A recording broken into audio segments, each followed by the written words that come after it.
Jo Leute, was geht und herzlich willkommen zurück zu einem erneuten Battlefield 2042 Video. Zurück zu alter Stärke, würde ich mal fast sagen. Und natürlich bin ich auch für heute trotz fortgeschrittener Stunde noch am Start. Langer Arbeitstag liegt hinter mir, aber DICE hat heute mal wieder was rausgehauen. Und zwar geht es um das neueste Entwickler-Update und eben auch in Vorbereitung auf die Season 3, die Season 4 und es gibt sogar News, was denn contentseitig nach der Season 4 geschehen wird. Also alle, wo wir bis dato davon ausgegangen sind, das war's dann mit Battlefield, aber so viel sei schon mal vorab gesagt, es geht auf jeden Fall weiter. Also, heute werden wir mal drüber sprechen, was ist im Season 3 Update konkret zu erwarten, was sind die Inhalte so aus dem Entwickler-Update hinsichtlich Karten, Spezialisten und so weiter gewesen, wie sieht es um die kostenlosen Zugangsphasen aus, also alle, die jetzt nach einem Jahr, wo Battlefield 2042, muss man ganz einfach sagen, auch gar nicht mehr so schlecht ist, einen ordentlichen Zustand hat, dann auch mal kostenlos reinschnuppern können. Auch darauf werden wir eingehen, welche neue bzw. alten Waffen mit dazu kommen und so weiter und so fort. Also jede Menge Content, den wir uns da gemeinsam reinziehen können.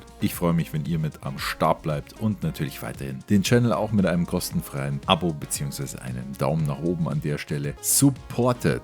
Also, beginnen wollen wir doch mal mit dem Entwickler-Update. Also was haben sie uns jetzt eigentlich konkret so zu verkünden? Ganz grob haben sie ihr eigenes Entwickler-Update in mehrere Cluster gepackt. Es geht einmal ganz grob nochmal um das Spezialistensystem. Der eine oder andere kennt das. Wir haben schon öfter darüber gesprochen, also dass die Spezialisten in alte Klassen reingepackt werden, dann individuelle Gadgets eben zur Verfügung bekommen und trotzdem noch die volle Auswahl auf alle Waffen haben. Das wird auch soweit bleiben, also Spezialisten bleiben und dieses Reinclustern ist, naja, ich sag's mal so, ein bedingtes Clustern. Aber trotzdem werden wohl die Spezialisten je Klasse dann auch separate Boni bekommen. Also zum Beispiel bist du Sniper und du scopest mit einem Scharfschützengewehr rein, dann geht das schneller, als wenn du niemand aus der Sniper-Klasse bist und so weiter und so fort. Wie es in den anderen Klassen aussieht, das werden wir noch mal sehen, aber ich würde mal sagen, das sind auf jeden Fall nicht die schlechtesten Änderungen. Also das wird auf jeden Fall zur Season 2 kommen. Wann, ist auch noch nicht ganz 100% klar, ob es schon am Anfang oder wohl eher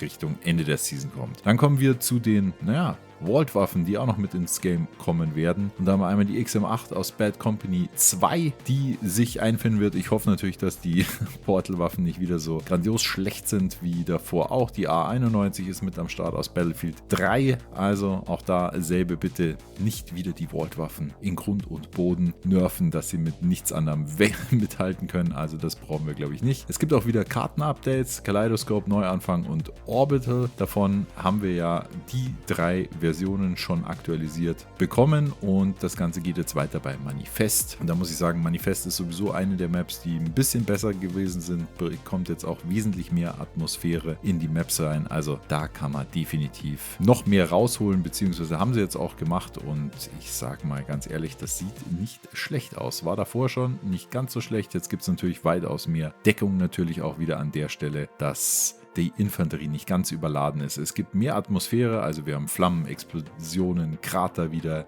Nice. Also warum da jetzt nicht von Anfang an so? Da merkt man einfach mal, wenn wir uns zurückerinnern, viele von uns oder von euch haben auch gesagt, das Spiel, das braucht easy nochmal ein Jahr.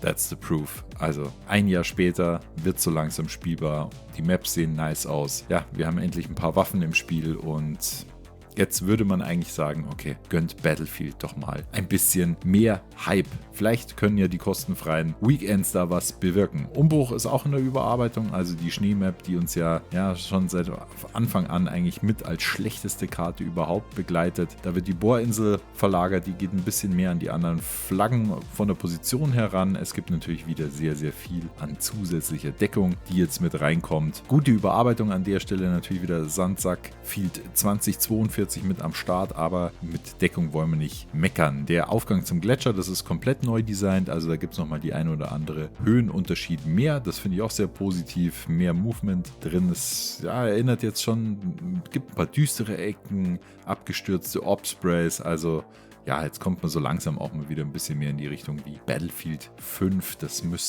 haben wir ja 2 oder mehrere Schneemaps auch gehabt und kommt schon in die Richtung Fjell. Aber lassen wir mal das Thema und widmen uns den neuesten Inhalten zur Season 3. Also, es wird auf jeden Fall eine infanterielastige oder basierte neue Map geben, allen voran, oder die bisherigen Leaks sagen, die werden auch in Schweden spielen. Wie das Ganze dann eben aussieht, das wissen wir noch nicht. Aber wenn ich höre infanterielastig, dann ist das ja auch wirklich das, was Battlefield immer so ein bisschen gefehlt hat. Also insbesondere Battlefield 2042 an der Stelle. Also ich glaube, da können wir uns wirklich auf einiges gefasst machen, was uns da in Season 3 erwarten wird. Zusätzlich kostenlos, ich habe schon erwähnt, am 1.4. für die Xbox verfügbar und für Steam ab 1. bis 5. Dezember, also auch dicke 5 Tage voll, und für die PlayStation nochmal von 16. bis 23.